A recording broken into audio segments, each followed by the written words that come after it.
Welcome once again to the channel. This time the discussion will be on the best installation practices that should be strictly followed while implementing the IP CCTV system. We will try to discuss only those points which have the potential to make an impact on the quality of the installation but are mostly ignored. These are the steps that you may already know but rarely follow. By following these simple steps, not only the quality and overall life of the installation will increase, but you as an integrator will save money on the after-sale services. If you are an expert, then this video is a reminder for you to follow the practices, and if you are a beginner, then you are going to gain a lot through this video. Before we start, you must subscribe the channel for all the future updates that will be published in the coming times. So let's start. Designing the right architecture is the most important part of any IP system installation. The faulty design of your system may fail your entire installation. We have already published a detailed video on this topic. The link of video is provided above in iCard and also in the description box. To avoid wasting time here again, we request you to please refer this video to learn designing the best architecture in detail. Once the architecture is ready, the next step is to select the right products and components. The big question is how to select the right products. We have already discussed the selection criteria for switches and network cables in our previous video as mentioned. You may check it there. The desired camera resolution can easily be selected, but attention should be given while making the selection of NVR. Each NVR is designed to support a maximum bandwidth and in turn a maximum camera resolution and frames per second. The higher incoming bandwidth allows NVR to support more video streams or higher resolution. For example, if you want to connect 10 numbers of megapixel cameras with 6 Mbps consumption per camera to an NVR with 40 Mbps incoming bandwidth, then it will not work. The incoming bandwidth calculation for NVR for this scenario is 10 number of cameras multiplied by 6 Mbps bandwidth consumed by each camera, and that comes out to be 60 Mbps. This bandwidth is more than the incoming bandwidth supported by NVR. For this scenario, we should select NVR that support higher incoming bandwidths.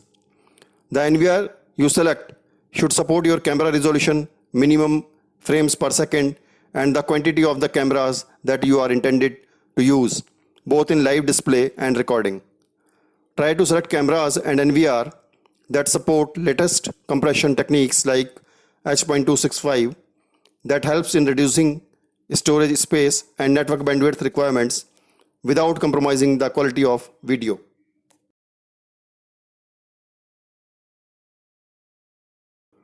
For efficient performance, it is important to provide a stable, uninterrupted and conditioned power to the entire CCTV system. Fluctuations and voltage spikes are common phenomenon affecting CCTV system, so it is recommended to use appropriate power source such as UPS with sufficient battery backup. Placement of power source is also important.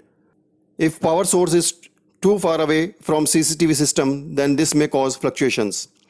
Further, CCTV system has to work 24 hours a day, 365 days a year. There may be a risk of malfunctioning leading to the risk of fire, financial loss and loss of lives. It is thus important to consider the safety of the installation and perhaps the safety of the life, assets and property. It is a good practice to implement safety measures like power panels with circuit breakers. Grounding is also an important measure to implement. Poor grounding may lead to ground loop noise resulting in poor video quality. If the installation is to be done in environments where heavy machinery is being used or in an area which is prone to heavy fluctuations or lightning, surge suppressor and lightning arrestor should be implemented.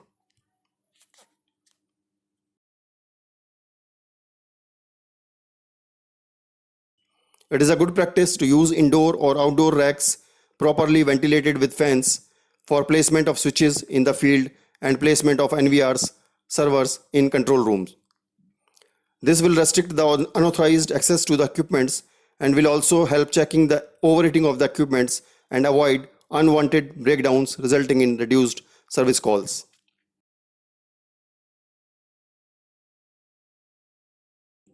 Use measures to weatherproof your connections. Each IP camera comes with a gourmet which is meant to be used to weatherproof its Ethernet connector, but often it is ignored at the time of installation. Or otherwise, just taping is done which does not last long. So it is a good practice to use weatherproof gourmet to secure the connections. Weatherproof junction box may also be used for this purpose.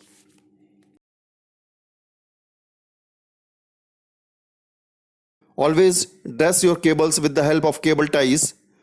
Always label and document your cables on both the ends, that is at the camera end and at the control room end. Labeling the cables can save a lot of headache for you while maintaining the system. It will help you identify the faults and troubleshoot them quickly. Cable ferrules can also be used for the purpose of labeling the cables.